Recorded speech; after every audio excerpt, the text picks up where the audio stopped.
Assalamualaikum warahmatullahi wabarakatuh. Kita ketemu lagi dalam pembahasan seputar permasalahan yang ada di sekitar kita. Dan kali ini terkait dengan problematika yang muncul seputar kritik-mengkritik. Yang kebetulan kali ini melibatkan seseorang yang berprofesi sebagai seniman musik. Apa permasalahannya dan dinamikanya apa, kita akan ulas dalam video yang kali ini. Saksikan.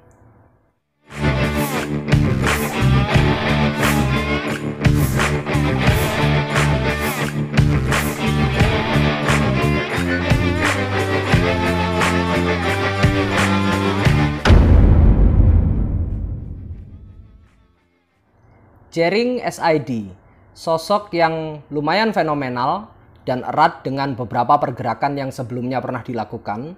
Kita sama-sama tahu bahwa Jering adalah salah satu tokoh pergerakan terkait dengan perlawanan adanya reklamasi di Bali.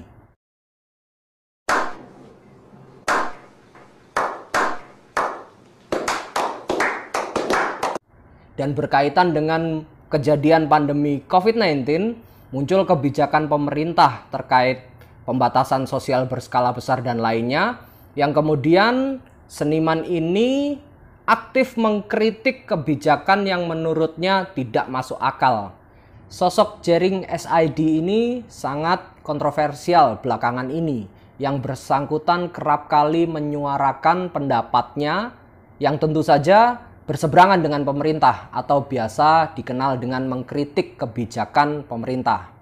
Belakangan, yang bersangkutan sempat menolak keberadaan rapid test dan melalui postingan di Instagram yang bersangkutan, saya mengutip pemberitaan dari detiknews.com yang di sini menjelaskan mengenai bunyi postingan dari Jering, yang mana postingan tersebut berbunyi, "Gara-gara bangga jadi kacung WHO, ID dan rumah sakit seenaknya mewajibkan semua orang yang akan melahirkan untuk dites terlebih dahulu dengan tes COVID-19. Postingan ini menyebabkan yang bersangkutan atau Jering ini dilaporkan oleh Ikatan Dokter Indonesia terkait dengan pasal 27 dan 28 Undang-Undang Transaksi Elektronik. Dan ketika kita berbicara terkait dengan pasal 27 Undang-Undang Transaksi Elektronik dan pasal 28, saya akan membacakan sedikit atau membunyikan terkait bunyi dari pasal ini.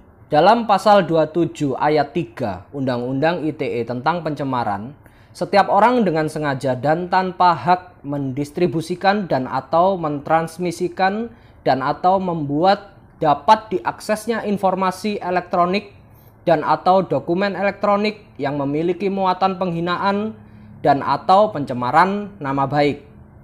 Pada pasal 28 Undang-Undang ITE ayat 2 tentang ujaran kebencian, setiap orang dengan sengaja tanpa hak menyebarkan informasi yang ditujukan untuk menimbulkan rasa kebencian atau permusuhan individu dan atau kelompok masyarakat tertentu berdasarkan atas suku, agama, ras, dan antar golongan.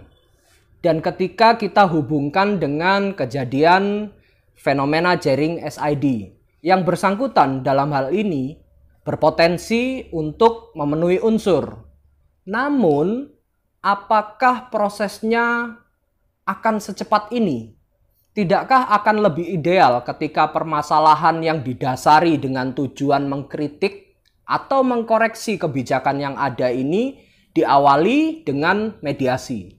Karena Jering sendiri menyampaikan bahwasannya tujuannya adalah mengevaluasi kebijakan mengenai keharusan ibu yang akan melahirkan harus terlebih dahulu dilakukan rapid test bayinya atau calon anaknya hanya gara-gara prosedur rapid test. Karena hal itulah yang membuat saya sampai protes kepada ID kemarin. Dan ya, saya sekarang di sel tidak apa-apa, yang penting tidak ada lagi ibu-ibu yang harus kehilangan bayinya.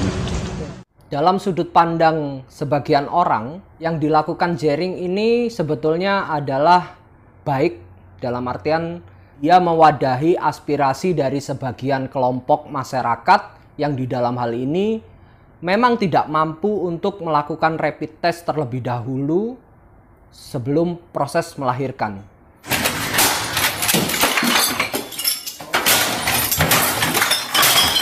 Dan terkait dengan kritik itu sendiri, sebetulnya di dalam hal ini kritik ini sangat diperlukan sebagai balancing atau penyeimbang terhadap pelaksanaan pemerintahan. Dan saya akan mengutip pasal 28 Undang-Undang Dasar 1945 yang mana di situ dijelaskan kemerdekaan untuk berkumpul, berserikat, mengeluarkan pendapat baik secara lisan maupun dengan tulisan, yang di dalam hal ini tentu saja harus patuh dan tunduk pada undang-undang yang ada. Terkait dengan pasal 28 ini, kita sebagai warga negara memiliki hak untuk bersuara, menyampaikan kritik, menyampaikan pandangan dan opini. Namun, tentu saja kita harus mengacu atau memperhatikan terkait dengan aturan-aturan yang ada. Oke, itu tadi terkait ulasan seputar dinamika permasalahan yang dihadapi oleh Jering.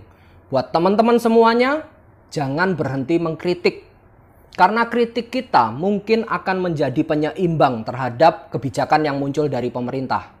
Tentu saja ketika kita mengkritik, kita mengeluarkan pandangan dan opini, kita harus mengacu dan tunduk pada aturan yang ada. Sebagai warga negara yang taat pada hukum yang berlaku di Indonesia, kita harus menjalankan kritikan dengan acuan undang-undang yang ada. Sampai ketemu lagi dalam ulasan seputar problematika yang ada di sekitar kita. Tetap optimis, tetap bekerja, dan salam semangat. Wassalamualaikum warahmatullahi wabarakatuh.